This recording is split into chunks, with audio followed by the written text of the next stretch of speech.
Parece meio louco, mas a peste negra foi extremamente responsável pela evolução da ciência moderna, porque em 1643 nasceu Isaac Newton. E pra quem não sabe, a peste negra demorou séculos para ser erradicada. E como ela ficava indo e voltando constantemente, acabou ocorrendo que enquanto Newton estava na faculdade, por conta dos casos de peste negra, ele foi obrigado a voltar para casa. Só que ele não estava fazendo nada. Então ele resolveu aproveitar para descobrir algumas coisas. E foi durante esse período que ele descobriu o cálculo e a gravidade. Ele também descobre que a luz do Sol na verdade é branca. E o branco era formado por várias cores. Além de construir o primeiro telescópio da era moderna. E para finalizar, ele formula as leis da ótica, da termodinâmica e da hidrodinâmica. Você com certeza não sabia que o ouro não é da Terra. Sim, ele vem de fora do planeta. A realidade é que o ouro surgiu no espaço há mais de 5 bilhões de anos. Há muito mais tempo do que a existência da própria Terra. Ele é um resultado de supernovas e explosões estelares no espaço, que além do ouro também transportam outros metais, que são trazidos até a Terra por meio da poeira estelar e de meteoritos que caem aqui. Então sim, tem muito mais ouro no espaço do que no nosso planeta. E como eu falei, não é só o ouro, a platina, por exemplo, veio no mesmo esquema. Além disso, o urânio também não é da Terra e nem o irídio. E eles caíram aqui há tanto tempo atrás, que é muito provável que na formação da Terra, o núcleo do planeta ficou cheio de ouro e platina também. Verdade seja dita, se tiver algum planeta que tenha vida fora da Terra, é bom certos colonizadores aí nem ficarem sabendo, senão eles vão lá querer catar o ouro daquele povo também. Muita gente achou que um fenômeno que aconteceu lá no Vale da Morte, na Califórnia, era obra de alienígena, porque há um tempo atrás perceberam que as rochas que tinham lá começaram a se mover e deixar rastros no chão. Só que o maior mistério era como que aquelas rochas se moveram sozinhas. Então, para provar que não era nada sobrenatural, alguns pesquisadores foram fazer um estudo e perceberam que aquela região, quando fica à noite, fica muito frio. E quando chove na região, acaba que a água que fica ali parada é congelada durante a noite, formando algumas placas de gelo. E o gelo, combinado com o vento, fazia as rochas se moverem. Então, quando amanhecia e o sol esquentava, o gelo era derretido e ficava o rastro da pedra no chão. Dessa vez não foi obra de alienígena não, mas quem sabe eles não estão por aí planejando alguma coisa. Todo mundo sabe que fora do nosso sistema solar existem diversos outros planetas por aí no universo. Eles são conhecidos como exoplanetas. O primeiro exoplaneta foi ser descoberto apenas em 1992, mas foi só em 1995 que descobriram um exoplaneta que orbitava outra estrela. E ele foi chamado de 51 Pégase B. Só que hoje em dia já foram catalogados milhares de outros exoplanetas. E inclusive muitos deles são muito semelhantes à Terra. Mas se existe vida lá ou se dá pra morar lá é muito difícil saber porque eles ficam muito longe. Existem diversas representações que dizem que os gatos eram meio sagrados no Egito Antigo. Mas por quê? Eles acreditavam que os gatos tinham uma relação com a deusa Bastet, que na mitologia egípcia era a protetora dos lares e da fertilidade. E por isso os gatos eram extremamente sagrados para os egípcios, ao ponto de quando um gato falecia, as famílias chegavam a raspar a sobrancelha, como uma manifestação em prol do luto. E se caso você matasse um gato, mesmo que acidentalmente, você ia de base também. Se por um acaso um meteorito caísse aí no seu quintal, você acha que ele seria seu? A resposta aqui depende muito do país em que você vive. Alguns países, caso caia ali no seu quintal, o meteorito fica pra você mesmo. Só que em outros é extremamente proibido e você tem que dar eles pro governo. Acontece que alguns países têm uma legislação que proíbe o comércio de meteoritos. Então por isso eles não deixam ficar em posse das pessoas. No Brasil não existe nenhuma lei na legislação que proíba você de ficar com ele. Então se você achou, ele é seu. Mas aqui no Brasil está sendo feito um projeto que, caso aprovado, caso você tenha um meteorito em sua posse, você teria que doar uma porcentagem dele para uma instituição de pesquisa. Mas enquanto isso não é aprovado, se caso você quiser vender, doar ou ficar com ele mesmo para coleção, pode ficar à vontade que ele é totalmente seu. Uma das coisas mais intrigantes do universo com toda certeza é o buraco negro. Mas você já se perguntou alguma vez se no lugar do nosso Sol, do Sistema Solar, tivesse um buraco negro no lugar? Resumidamente, um buraco negro nada mais é do que uma massa muito grande concentrada num espaço muito pequeno. Então ele acaba puxando coisas que estão ao redor dele, mais ou menos como o Sol também faz. Então vamos supor que o nosso Sol se tornasse um buraco negro. Então teríamos um buraco negro com a mesma massa do nosso Sol, só que comprimida num espaço menor. A órbita dos planetas se manteria a mesma. Basicamente, a distância da Terra para o buraco negro que está no lugar do Sol não seria mudada. Então não, a gente não seria engolido pelo buraco negro, muito pelo contrário. Então a Terra iria continuar funcionando da mesma forma. A grande diferença é que não teria mais a luz do Sol. Então ficaria um breu eterno, o planeta acabaria congelando com o passar do tempo e todas as espécies entrariam em extinção. Existe uma coisa que acontece com seres humanos que vão para o espaço. O nome dele é efeito overview. Basicamente é uma condição que afeta o psicológico de uma pessoa que vai para o espaço. Muitos astronautas, por exemplo, já relataram que passaram por esse efeito. Basicamente, ninguém sabe como vai reagir quando vê a imensidão do planeta ali de frente. E percebem que não existem fronteiras ali do espaço e que na realidade o planeta é muito mais frágil do que parece. E muitos que relatam isso dizem que depois daquilo ali, ao voltarem para a Terra, percebem que os problemas são na verdade insignificantes. Essa é uma questão tão filosófica e psicológica tão extrema que os astronautas passam por treinamento psicológico só para lidar com isso. Se toda essa questão psicológica e filosófica acontece com pessoas que são astronautas treinadas para isso, imagina o que aconteceria comigo ou contigo aqui. A real é que não dá para saber como uma pessoa reagiria à imensidão do espaço. Muita gente chama isso aqui de peixe do fim do mundo. Mas por que o peixe remo é chamado assim? Tudo começa lá no Japão em 2011, em que dias antes do tsunami de Fukushima acontecer, foram avistados diversos peixes dessa espécie lá na costa japonesa. Só que essa espécie é encontrada no fundo do oceano, logo ele fica mais perto de regiões sísmicas. Então depois desses acontecimentos, começaram a acreditar que toda vez que um peixe desse é encontrado na superfície, é sinal de um presságio de um desastre.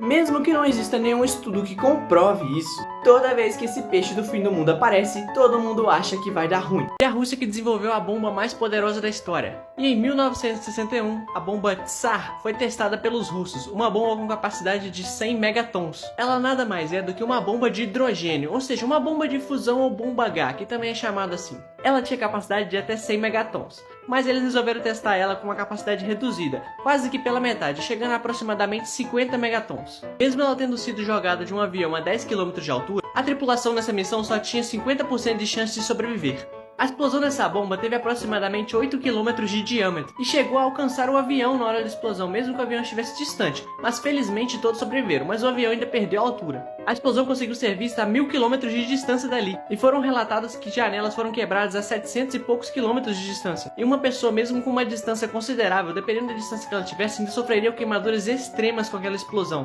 Por causa desse problema enorme que a bomba causaria, só de ser metade dela já deu esse problema todo, eles descontinuaram o projeto e engavetaram ele, e não continuaram mais. Pelo menos a gente espera que não, né? Existe uma lenda extremamente popular nos Estados Unidos, principalmente entre os povos indígenas, em especial entre os povos Navajo. Essa é a lenda dos Skinwalkers. Basicamente, os Skinwalkers são criaturas que têm a capacidade de se transformar em animais, e até mesmo em seres humanos, podendo simplesmente assumir o lugar deles e até copiar a fala. Aparentemente, eles se alimentam do medo e do caos, além de viverem nas sombras por aí à espreita. Eles são descritos como criaturas horrendas e horripilantes. Segundo algumas versões da história, eles adquirem seus poderes através da maldade que fazem. E por isso os Skinwalkers tendem a ser extremamente inimigos daqueles que cruzam seus caminhos. Pô, fiquei mal preocupado agora, vai que o meu gatinho é um Skinwalker e eu não tô sabendo. Quando falamos sobre civilizações e impérios antigos, sempre lembrados dos astecas, principalmente aqui na América.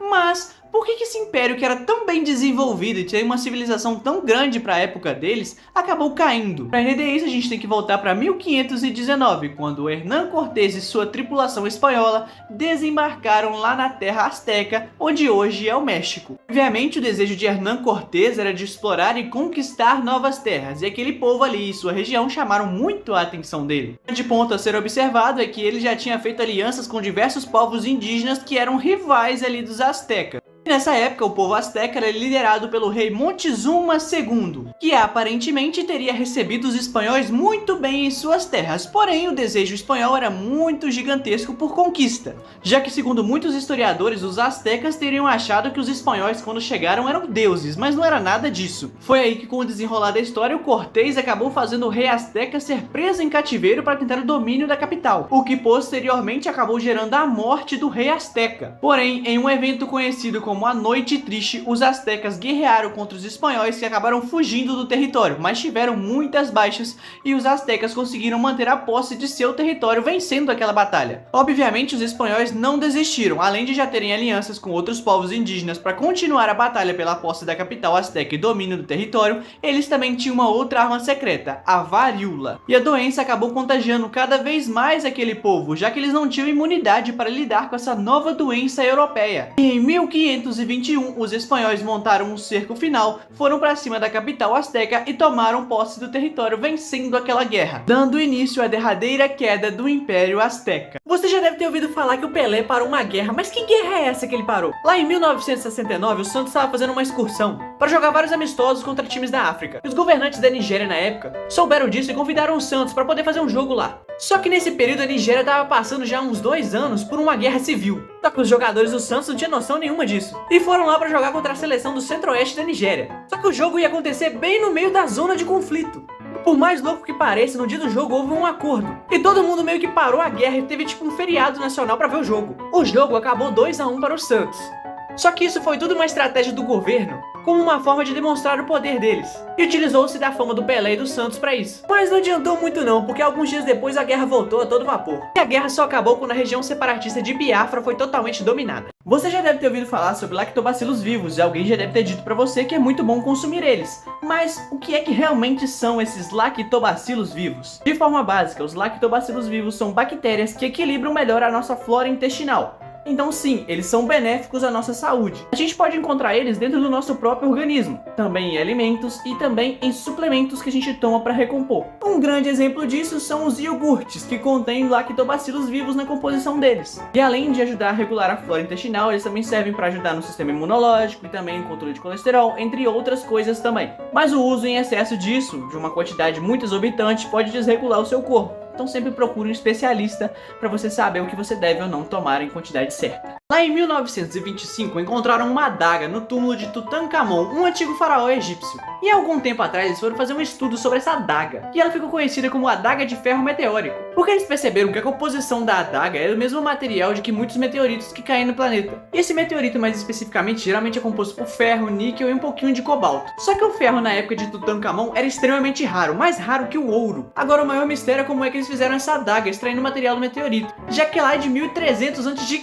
Enfim, os egípcios são meio loucos, né? Até hoje não explicaram como é que construíram as pirâmides, quem dirá uma adagazinha feita de meteoro. Muito provavelmente você já deve ter reparado que em toda história que envolve a mitologia nórdica, sempre tem um Odin com um olho faltando. Mas por que é que o Odin só tem um dos olhos? Na mitologia nórdica, o Odin sempre foi sedento por conhecimento e sabedoria. E no seu processo de busca incessante por conhecimento, ele chegou ao poço de Mimir. O Mimir era um cara de sabedoria absurda, porque as águas do poço em que ele era guardião davam a ele toda a compreensão sobre o passado, o presente e o futuro. E obviamente o Odin queria ter o conhecimento disso. Mas o preço para isso tinha que ser bem alto. Sendo assim, o Odin arrancou o próprio olho e jogou no poço, como uma forma de sacrifício em prol do conhecimento que receberia em troca. E depois desse sacrifício, ele ganhou enfim o direito de tomar daquela água do conhecimento. Alguma vez você já parou para pensar como é que o Sol vai acabar um dia? E isso sim vai acontecer, mas daqui a alguns bilhões de anos. Mas como que vai ser esse processo? Assim como outras no universo, o Sol é uma estrela, e toda estrela tem uma vida útil. Existem diversos processos que podem acontecer no fim de uma estrela, mas o nosso Sol em específico, ele vai expandir gradualmente. Conforme ele for expandindo, ele vai se tornando cada vez mais uma gigante vermelha.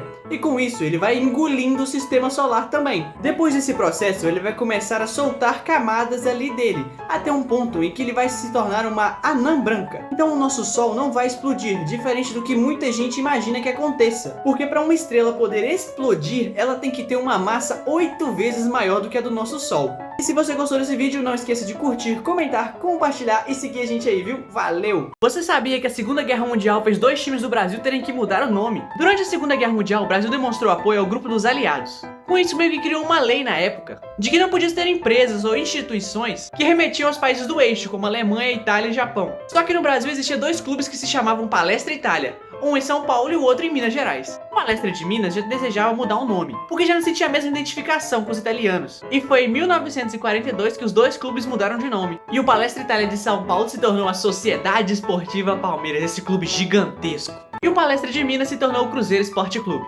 Existe um fenômeno em alguns lugares do mundo que faz a água do mar brilhar à noite. Esse fenômeno é conhecido como bioluminescência. E essa bioluminescência é uma reação química que é causada pelos micro-organismos que tem ali no mar. Esses micro-organismos geralmente são algas, protozoários, plânctons e fitoplânctons. Então quando algo ou alguém entra em contato com eles, principalmente à noite, eles emitem essa luz azul como um mecanismo de defesa e de comunicação entre eles. Existem diversos lugares em que isso pode acontecer, mas o mais famoso do mundo fica nas Ilhas Maldivas, num lugar que é conhecido como Mar de Estrelas. E se você gostou desse vídeo, deixa o like, comenta e segue a gente aí. Valeu!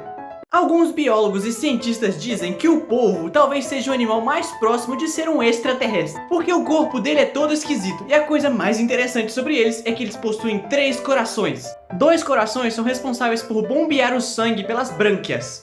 E o terceiro é responsável por bombear o sangue ao redor do resto do corpo. Só que isso faz um conflito muito grande dentro do próprio corpo do polvo. Porque quando ele nada, o terceiro coração para de bombear. E é por isso que os polvos, eles gostam mais de ficar rastejando mesmo no fundo do mar do que ficar nadando por aí. E além de possuir uma anatomia totalmente diferente e meio bizarra, o sangue dele não é composto por ferro, e sim por cobre. Por isso, o sangue deles, ao invés de ser composto por hemoglobina, é composto por hemocianina. E isso acaba deixando o sangue deles meio azulado. E por incrível que pareça, auxilia eles em regiões com pouca oxigenação, como no fundo do mar, onde eles geralmente são encontrados. Provavelmente também ele deve ser o bicho mais resistente ao amor. Porque se é magoado um coração, ele ainda tem 2 para superar. Eu não sei se você sabe disso, mas se caso o planeta girasse pro lado ao contrário, ele seria bem diferente do que é hoje. O deserto do Saara, por exemplo, se tornaria um lugar de vasta vegetação, enquanto no continente americano se tornaria um deserto gigantesco em várias áreas. O mar do litoral brasileiro ficaria muito mais gelado, fora que o oceano ia ficar com muito mais peixes do que já tem. Haveria também uma mudança significativa nos ventos. Os ventos do Atlântico Norte, por exemplo, iriam soprar para o leste. Com isso, as tempestades e furacões que tem ali na região do Caribe passariam a acontecer na Espanha, Portugal e no Marrocos. Mas no fundo eu sei que você está se questionando, daria para voltar no tempo então? Não, isso não tem nada a ver. Bora entender como é que começou a Primeira Guerra Mundial. No dia 28 de junho de 1914, ocorreu o que foi conhecido como o Atentado de Sarajevo, que fez com que Francisco Ferdinando, que era o herdeiro do trono do Império Austro-Húngaro, acabar indo de base na época. E nesse mesmo período o mundo tava entre aspas em paz, mas tava aquela paz tipo todo mundo esperando que vai dar ruim em algum momento. Então quando a Sérvia resolveu fazer esse ataque à Áustria, o clima que já tava meio tenso só piorou e todo mundo resolveu sair na mão. E aí se formaram as duas principais alianças da época, em que de um lado tínhamos a Tríplice Aliança, formada por a Alemanha, Império Austro-Húngaro e a Itália. E do outro lado tínhamos a Tríplice Entente, composta por França, Reino Unido e a Rússia. E esse caos todo a gente já sabe no que deu. E infelizmente acabou desencadeando na Segunda Guerra Mundial depois. Se por um acaso algum dia você encontrasse petróleo no seu quintal, ele seria seu? A resposta é que depende muito do país em que você vive. Em alguns países no mundo, a exploração de petróleo e outros minérios do subsolo é de forma privada. Então muitas pessoas conseguem sim comercializar, vender aqueles pedaços para empresas privadas ou mesmo criar a sua. Mas como é que funciona aqui no Brasil? Se por um acaso você encontrar petróleo ou algum minério raro aí no subsolo do seu terreno, ele não é seu. No Brasil, toda essa exploração de minérios do subsolo e de petróleo também fica por conta do governo. Então, basicamente, se você achar petróleo aí no seu quintal, ele vai ser do governo brasileiro e não seu. E você vai receber uma porcentagem daquele petróleo ali, o que na verdade é um royalty que você recebe ali, que varia entre 0,5 a 1% do valor daquele petróleo que tá ali no seu terreno. Então, Vaguinho, se eu achar petróleo eu fico rico? Se você achar nos Estados Unidos, por exemplo, você pode ficar muito rico. Só que no Brasil é muito difícil.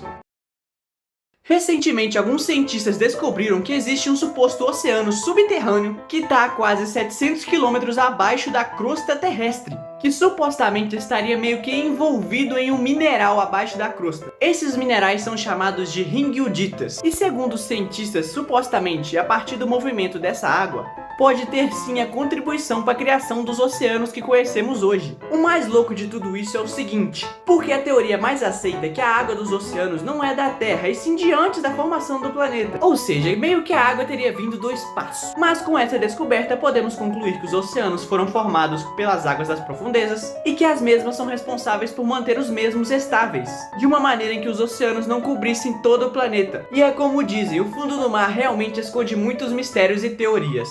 Hoje em dia mandar mensagem é fácil, mas durante um período muito grande da história utilizavam pombos correios. Mas como é que funcionava essa brincadeira aí? Vamos entender. Realmente escreviam uma mensagem, enrolavam o papel, colocavam na pata do pombo e mandavam ele entregar. Mas como é que os pombos sabiam aonde entregar? A questão é que os pombos, diferente das outras aves, têm uma tendência a sempre voltar para casa. Ou seja, voltam para o ninho não importa onde eles estejam. Então a estratégia era criar pombais. Uma estratégia muito utilizada em guerras. Sendo assim, pegavam o pombo depois de grande e carregavam ele. E quando precisavam mandar uma mensagem para a base, soltavam ele com o papel e ele voltava automaticamente para o ninho original dele. Essa estratégia era utilizada desde o período da Idade Antiga, até a Primeira Guerra Mundial, por exemplo. Durante a Primeira Guerra foram desenvolvidos até métodos para interceptar os pombos que carregavam mensagens inimigas. Teve até pombo que ganhou medalha de honra. Pelo menos se não tiver internet mais algum dia, a gente já sabe como mandar uma mensagem. A lenda do coelho de Jade é uma das mais famosas da China antiga. Segundo a lenda, um belo dia o imperador de Jade se disfarçou de um homem pobre e faminto e pediu ajuda a alguns animais, sendo eles uma lontra, um macaco, um chacal e um coelho, e pediu a eles que trouxessem comida.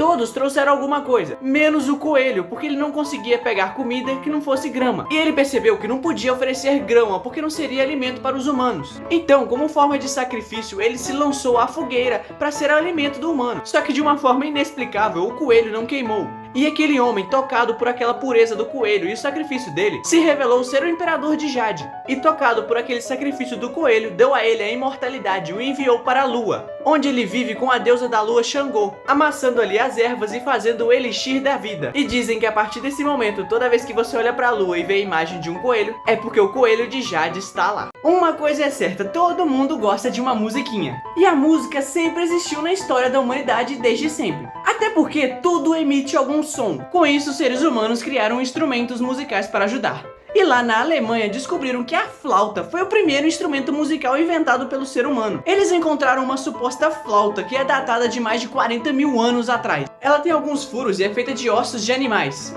E segundo alguns historiadores, é muito provável que já naquele período já conseguissem usar as 7 notas musicais.